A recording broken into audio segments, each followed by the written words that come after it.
guys, and welcome back to Reads Readers with your host, Clint. And I've realized I haven't done any mid-year check-in yet this year. So, I'm not going to be doing the mid-year check-in freakout tag. I do have a couple of the questions from it for this, but I feel like everybody does that. So, I wanted to do, like, my major stats um, type of thing so we can keep track of these. I know I keep track of other stats throughout the year, each month, but some of those are like harder to do for this type of a video without me going through everything I've read. But we're going to do some stats, do a couple of the questions from the mid-year freakout tag, and then I'm going to go into my top 10 of the first half of the year. I do have 3 honorable mentions.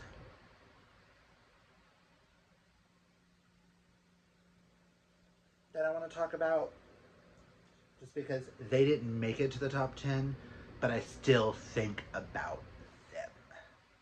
Does that make sense? Let's just get into this because this is going to be a long video. Let's get into these stats because this is probably the most boring part for most of y'all. But okay. So for the first half, we're going to go from January to June. And I have read 86 books throughout that. And according to, I took what I've read so far for July and subtracted these pages. So hopefully this page count is correct. Is 28,788 pages. So, and out of those 86 books, 45 of them are queer, which makes a 52% of my reading being queer. That is amazing. Could be better. I am hoping by the end of the year we can have a 75%. 75-80 is kind of what I want my average to be eventually. So, my most read author I've read this year is Elsie Silver because I've read 5 books of hers. No other author have I read 5 books or more so far this year. I've gotten close. I know so far with like Dylan Drake's I've read 3. Once I get done with Alice Oseman and TJ Klune this year, they'll be my most read authors, but I digress. How many of the books have I read off of my 2025 list? I've read 8 out of 25. Need to do better.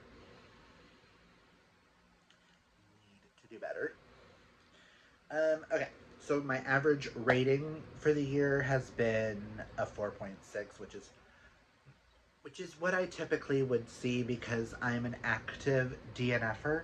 I don't really give many ratings underneath a 3-star. I typically, most of the time, I'm reaching for books that I know for a fact are going to be like 4 to 5-star ratings. Typically with what I like, I am hoping to get a little bit better about what I'm picking and getting a little bit more experimental for the second half. But we do have 1 1-star, 1 2.5 star, 0 2 stars. I did have 2 2.5 stars, which honestly I don't remember what those were. Oh, I remember what they were. They were January's Fiction Falls and Ball Pick. I've had 4 3-stars, 1 3.5. I've had 23 4-stars, which is average for me. 4 4.5s, 34 5-stars, and 16 6-stars, which makes sense because a lot of the authors I have picked up, a lot of them have been ones like hardcore on my radar, or they've been ones that I've read before, so I knew I was gonna love them. So I haven't done a lot of rereading this year, but I will of all of Alice Oseman and quite a few of TJ Klune's. So far, Heartstopper's my best reread, I guess you could say. I just pulled one version of Heartstopper down. So I don't know what to say about that. And my best sequel of the year, I have read quite a few sequels, but because of where this one's going to take place in the top tens and stuff, I have to say Bears and Bakeries by Dylan Drakes. This is book 2 in his Sweet and Stocky.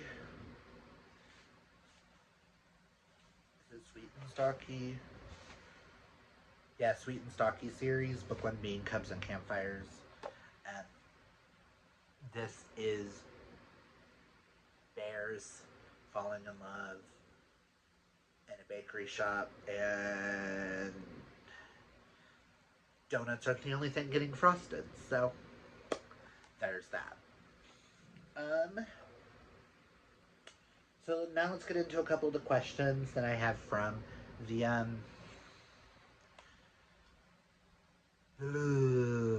mid-year book Freakout Tag.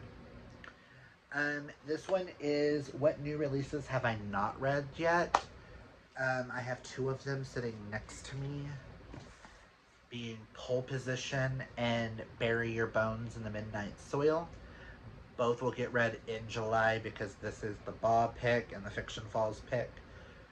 But these are some of my most anticipated reads. Red, White, and Royal Blue meets F1 Racing. Gothic Sapphic Vampires. There are 2 others. I haven't gotten to Trust Me Always, which is book 3 in the Say You Swear series. And I haven't gotten to the sequel to Rin in the Holly Library, which is The Robin on the Oak Tree. Those are 2 that I would really love to get to. I don't have a copy of them yet. And my most anticipated books of the second half of the year, I'm gonna pause and actually do each one of these individually. I don't know a lot about each, but I really want to put up pictures so that you guys can see. I have 3 really anticipated reads. One's in August, one's in September, one's in October. I'm sure I have more, but these are the first 3 that popped in my head. The first one is Pucking Strong, which is the 4th book. 1, 2, 3, 4. Yeah, 4th book in the Jacksonville Rays series. This is going to have a marriage of convenience, like fake dating, fake marriage, hockey, workplace romance between, I want to say he's the other physical therapist and one of the new hockey players. And they get married, I think, in Russia. But this comes out on August 26th, and I cannot wait. I've been waiting for Just a Simple MM from Emily for a minute now, and I cannot wait. We all know that Pucking Around is one of my favorite books. This is one of my favorite ongoing series. And I just need it now. Next is one that I don't really know a lot about, but I need it, and that is Learning Curves by Rachel Lacey. This comes out on September 2nd. All I get is fall sapphic vibes, and I do believe this one's set in a college. I know it kind of sounded a little bit like parts of Gilmore Girls, but not like the show, but I can't say without spoiling the show. But it's Rachel Lacey. I'm gonna read it. I'm gonna love it. She is one of my favorite sapphic authors, and this just looks so cute and fall and everything I want. So, yeah. And the last of my anticipated reads comes out on October 28th, and that is The Redneck Revenant by David R. Slayton, which I do have an e-arc of, and I'm hoping to get to soon. But this is the surprising fourth book in the Adam Binder series, book one being White Trash Warlock. But you have to read all three of White Trash Warlock, and then you have to read, what's it called? Rogue Community College, and then you can read this one. But if you don't know what White Trash Warlock is, it follows Adam Binder, who is a warlock from backwoods Oklahoma, who goes from a trailer to helping his brother in Denver, Colorado, save his sister-in-law, and he meets a police officer on the way, and the world opens up from there. It is really hard to explain this world, but it is one of my favorite series. It's hard to acclimate every little detail about it. It's so go into it, just knowing it is fucked up. It is like Jim Butcher, but make it gay and redneck, and I love it. Okay, the worst book I have so far, we won't spend a lot of time on this. June's fiction fall book, Heaven Official's Blessing, did not work for me nor Amanda, but I gave it a 1. And the one that I hate the most, I did give a 1.5, but it's more so of I'm still pissed off at a scene, was our February Fiction Falls pick, and that was Lady of Darkness by Melissa K. Roerick. When you have a trigger warning of sexual assault and stating that it happens off page, and then when you're reading a book and it happens on page, that is going to upset me beyond. Yeah. Favorite new authors would have to go to Dylan Drakes and Blaine Bellamy, like two own voices authors. We will get to Blaine here in a second. The last two questions I have is, what is the most beautiful books that I have acquired this year? I have to say Green Creek, because I did receive the Dazzling Bookish earlier this year, and I did get Eternal Embers this year. I will have their videos linked down below, and a Red, White, and Royal Blue, which you will see in a birthday book haul. And my favorite video I did this year, hands down, I have two videos that come to mind. Hands down, the number one has to go to my interview with Blaine Bellamy. I will have that linked down below. It was so much fun getting to talk to an own voices author about his books and why it's so important to uplift own voices. And it was just such a fun discussion. And it was the first time I've ever interviewed someone by myself. And I really want to do more. I'm hoping to reach out to a couple of other authors soon. My issue is I want to have at least read one thing by them before I interview them. I have authors such as Max Walker I want to interview. I would love to get with Timothy Janovsky. I would love to get with TJ Klune to talk with him again. I would love to get with Dylan Drakes. He's top on my list. And I have a few others that I want to read one or two of their books before I reach out. But David R. Slayton would be so much fun to do as well. Like, I want to interview a bunch of authors. I want to interview mainly own voices, but I would love to interview people like Emily Rath. I think would be one of the most fun, articulated, like, type of thing people to talk to. Maybe Ashley James, stuff like that would be fun. If I could interview Ashley Herring Blake, that would be amazing to do a sapphic author.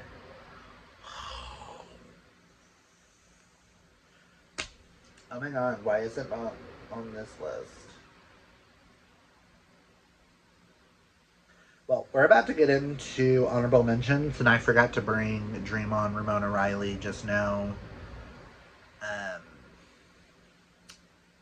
that is an honorable mention.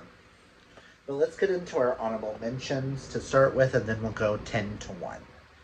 For my best books of the first half, honorable mention number 1 has to go to the entirety of the the Chestnut Springs series by Elsie Silver. This series, I did not expect to like Flawless the way I did, and to have two friends send me the rest of the series. Shout out to it is Amanda and Liz, right? Liz. Yes, Amanda. Shout out to Amanda and Liz. This series means so much to me now. If you don't know what the Chestnut Springs series is, cowboy romance. First one is a workplace kind of romance between a bull rider and his agent's daughter. Then you have book 2, which is a workplace, but it is a single dad and his nanny. Then you have Friends to Lovers with a hockey player and a ballerina. Then you have a bull rider, a one-night stand, pregnancy, bull rider, and a lady he meets. And then you have another Friends to Lovers, the kind of Hatfields versus the McCoys, son of one family and the daughter of the other family, and the son has PTSD because he just got back from the military, and there is a little bit of disability rep. But yeah, you have Rhett, Cade, Jasper, Theo, and my man, Bo. I couldn't not mention this series. This is probably going to be my favorite series, one of my favorite series of the year, so I wanted to include it. I can't talk about one without talking about the whole series as a whole, and this is also another author, a non-queer author that I want to read more from. I do have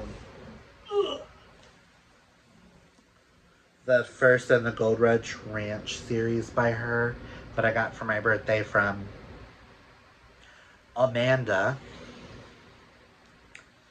Amanda, you really pushing Elsie Silver on me. And I don't hate it. So there's my first. Another honorable mention has to go to Say You'll Remember Me by Abby Jimenez. This is probably my second favorite Abby Jimenez.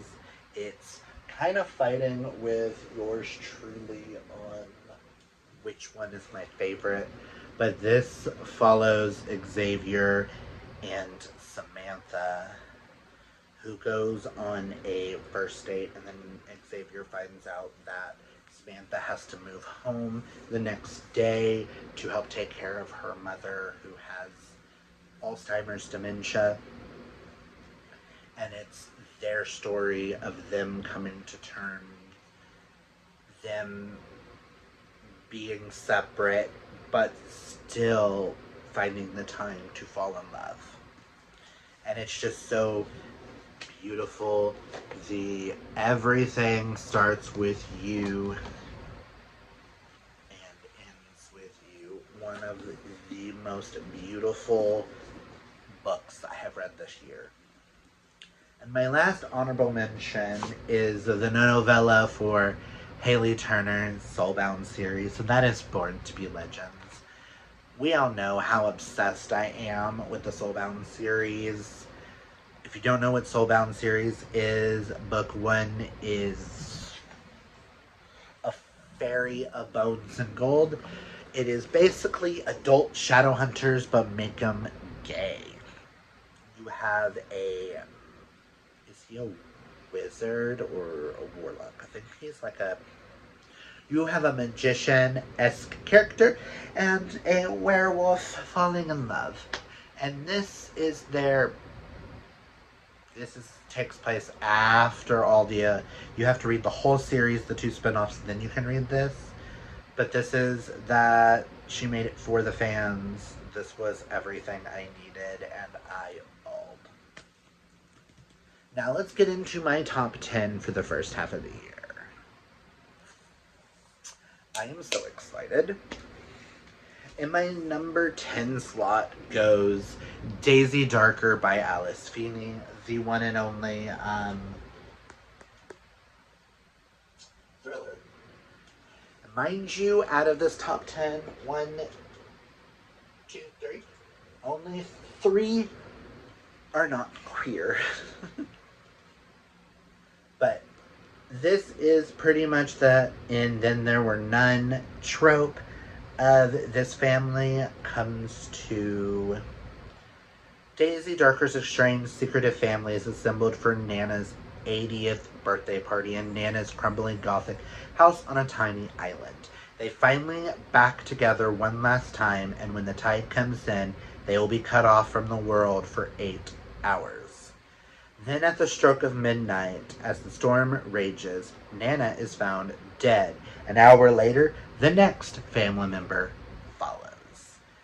I am still flabbergasted by this ending. I don't think an ending of a book made me so speechless. Silently scream. I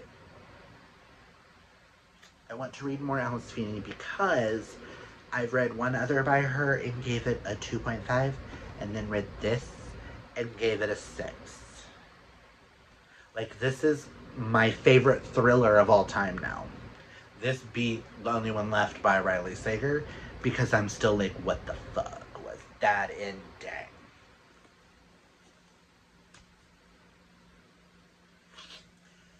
Child. And then we have in number 9 slot goes Becoming Ted by Matt Cain. This follows Ted Answorth, who at the age of 43, his husband decides to leave him, and he has to come to terms and actually learn to love himself, accept himself. And this is a journey of discovery, of becoming a drag queen at the age of 43. And it just is one of the most heartbreaking, loving, touching. I just love Matt Cain's writing, especially when it comes to older gay men. He is so powerful with the books he wrote. And everybody needs to read this. The story about accepting one's self, what is the name? Oh, Gale Storm. Is it Gale Storm or Gale Winds? It's like a pun.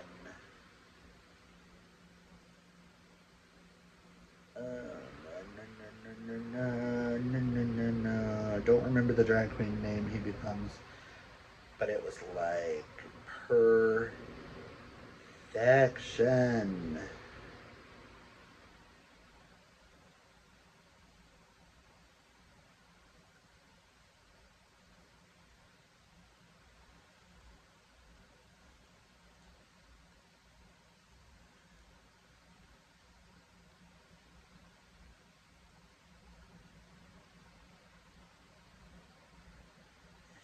So good.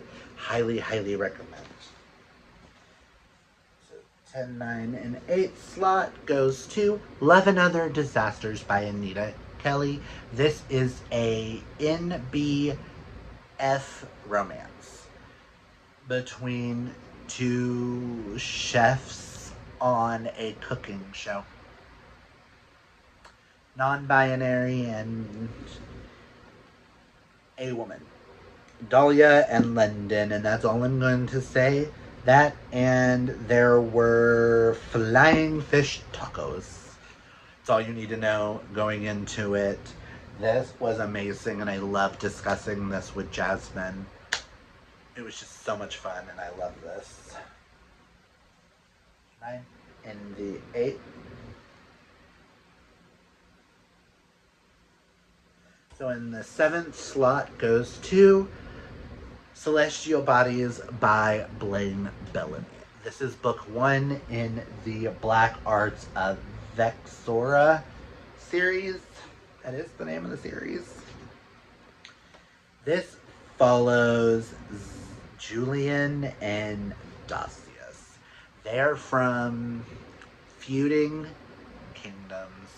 It is illegal to be gay where Julian is. He is the prince of a not so good, his father's not good. In his area, all the people have the power of the wind, and he just can't control it. And then you have Dasius, who is from the ruling king, who is from, Julian is from Lapsteria, and Dasius is from Rugaria. And Dasius and the men is part of the military, and the men in that country shapeshift. And Dasius can turn into a lion, his brother can turn into a snake. So it's things like that. And they meet in the middle in a little place called Cupidor, and it's the story of them falling in love. Is a sweeping tale of forbidden love, self-discovery, and the unyielding power of the heart to defy even the darkest fates. I need book 2. I need more Julian. I need more Dasius. I need more Dasius. My Julian and my Dasius, listen, these are one of the most powerful couples. This book blew me away. I didn't know what to expect from it. And I think that's what I loved most about going into it. Blaine is such a master at telling these stories. 7. And my 6th spot goes to Bet on It by Jody Slaughter. I read this for the swooning readers. I did not expect to love it as much as I did. This is about Aja Owens, who moves to a small town to change up her life a little bit. She works from home. She has her own issues. This is a really hard one. And she meets in this small town Walker, who is there to help his grandmother, and it's them falling in love over making a sex bingo bet. We're just gonna leave that there. All I know, or I'm also gonna mention, this story has a powerful, there's something about this book that I keep going back to with Walker and his father, and then Aja coming to terms with her own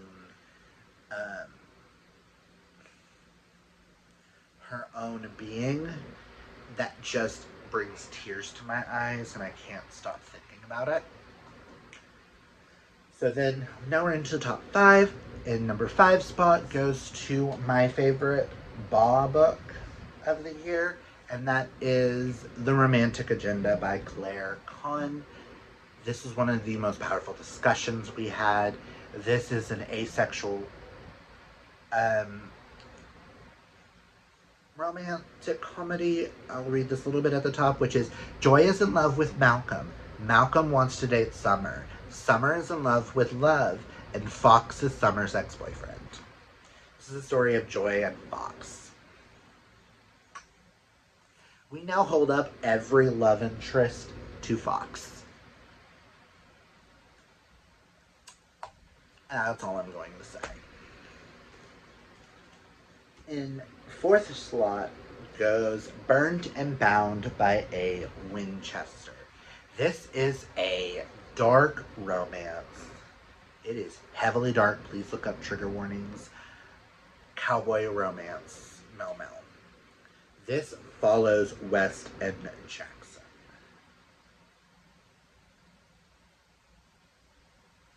West ran away from home when he was younger.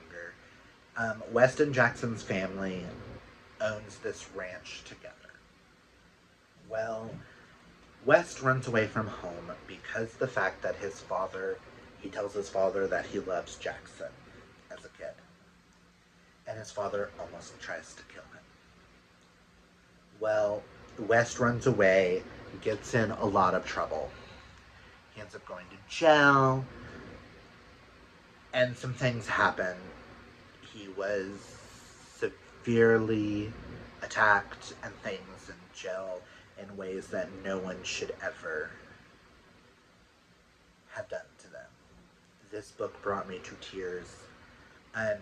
West has to return home after his father dies, and he must work on the ranch alongside Jackson for 1 year. Jackson hates West. He tells West he loves him, and West runs.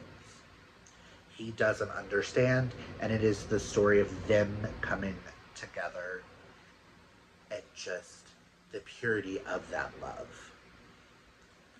And it's just one of the most heartbreaking, hardest books to get through, but it's just so powerful. And I think Sam from Sam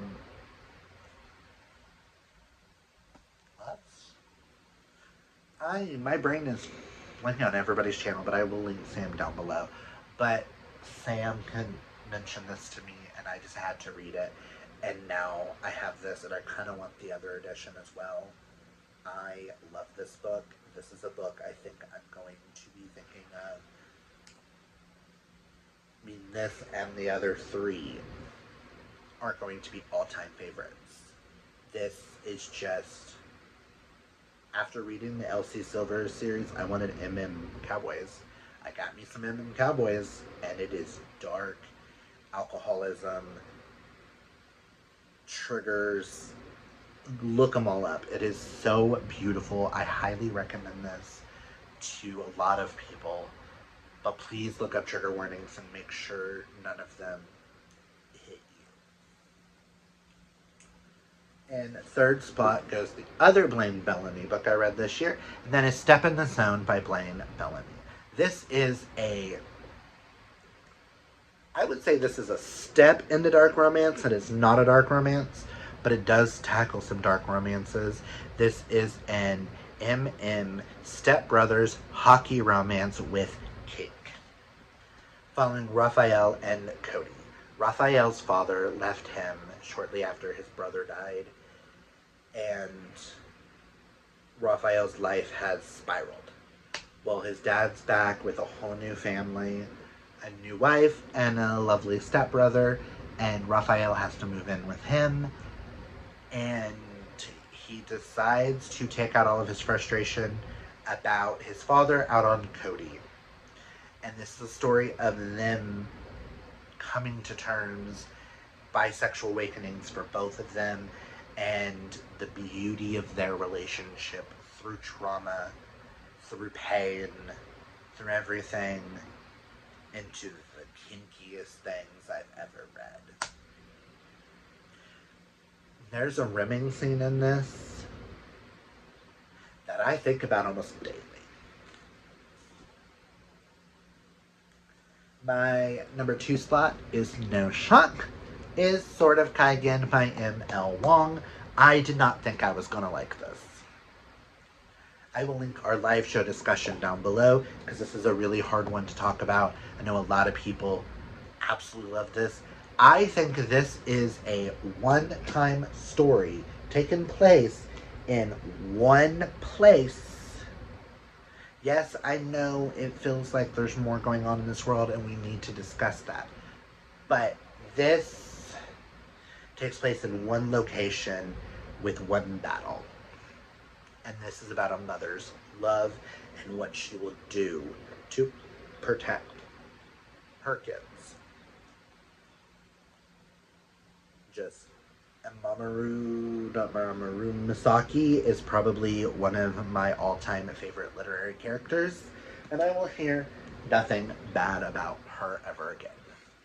And in my number one slot, I have two books, because I can't talk about one without the other, and that is book one and book two in the Sweet and Stocky series, and that is Cubs and Campfires and Bears and Bakeries. These are plus-size men who are sex positive. Their weight is has nothing to do with their storyline. It's just they happen to be bigger. And that's okay. This opens up with one of the best meet cutes I have ever seen, and that is you have Luca bent over, only wearing a jockstrap, trying to find a peanut on the ground when Artair walks in at the wrong moment. And then their next meet cute, Artair is in an outdoor sauna, butt-ass naked, pleasuring himself when Luca walks up. And there's a cute wild fox that has a bow tie in his fur. His fur color makes a bow tie. Come on. And then you have Lockie and Benedict, and Luca and Artair make appearances in this. Bakery. Frosting cakes. Ugh. This has one of the best single masturbation scenes I have ever read in a book. That was one of the hottest things I have ever read. So, between Blaine gave me rimming, Dylan gave me masturbation, just, oh my God. And there I said it. Check out those books. Well, that is all I've got for you guys for my mid-year check-in. Comment down below and tell me, have you read any of these? Did I convince you to read any of them? Also, tell me what is your favorite book of the year so far? Or what is one of the books that has changed? Or has surprised you? Or you can't stop thinking about? Comment that down below. And until next time, if you guys like this video, hit that subscribe.